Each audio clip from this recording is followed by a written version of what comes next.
Take one.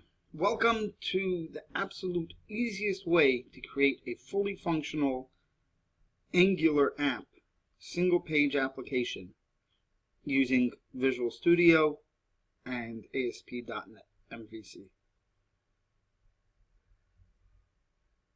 I'm using Visual Studio 2015. It came out 2 days ago, and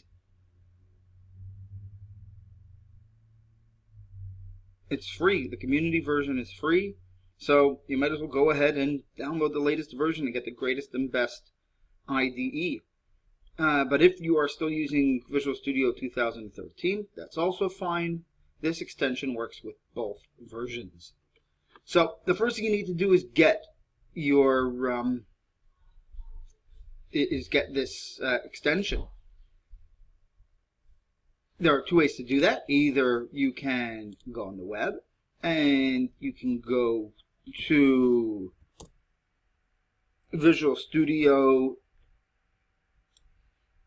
Gallery, and it's right here, EF to Angular. I'll post a link to it in the notes, or you could just go to visualstudiogallery.com and search for EF to Angular, and it'll come right up. You download it, and it'll download a Vizix file. You just run the Vizix file, it'll open Visual Studio, and it'll install the extension for you. The other way to do that is to go to Tools, Extensions, and Updates, and search for EF to Angular. Let's go online. And you can probably even search for Angular.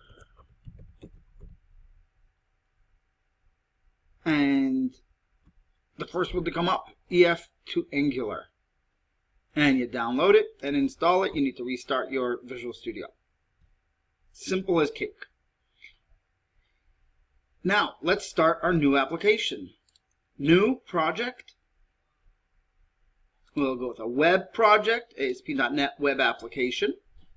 Name it whatever you want.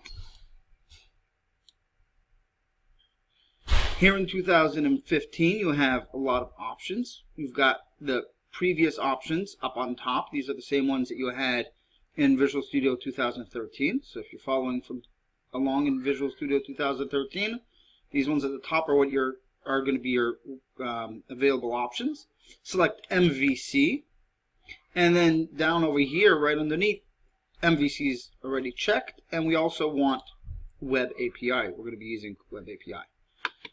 If you want to host in the cloud, go ahead. It works perfectly with that. In my next version, I'm hoping to make this compatible with ASP.NET 5. But for right now, we are still running in the 4.5, which is MVC version 5. I know that's confusing, but if you're watching this video, you probably know all about that already. So select your MVC up on top. Over here, you just click Web API. I'm going to change the authentication and do no authentication because that's not what we're demonstrating today. But it works perfect with authentication, and it can actually generate views and controllers for the built-in user identity framework that Microsoft uses. So it works. The entity framework scaffolder works perfectly with all those features.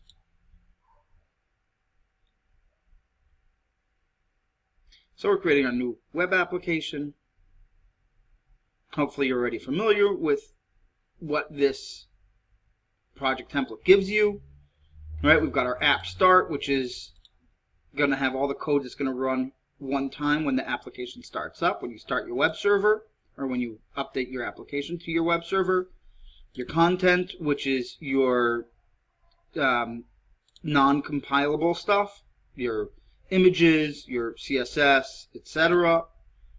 Your fonts, which should really go under content. All right, your controllers, this is the MVC, the controllers. We're going to create a few more of these automatically soon. The models, which is where your actual M in MVC goes. The scripts, which are also not compiled JavaScript, to be downloaded and executed on the client side, and your views, the view from MVC. So let's get right to it. The first thing we're going to need is some kind of entity framework model. So I'm going to go into models, and we're going to do this really quickly. I want to just create a new class, and we'll call it to-dos. That's the model we're going to use today. And instead of typing up the code here, I'm going to just cut and paste some code right into here. I'm going to make that code available also in the show notes. As I said, I just copied my model from somewhere else, and I'm going to make it available in the show notes. Here is the entire model. Let's take a look at it. We've got a to-do item, which is things I've got to do. We've got to-do lists. Items belong in lists. Then we've got users, and users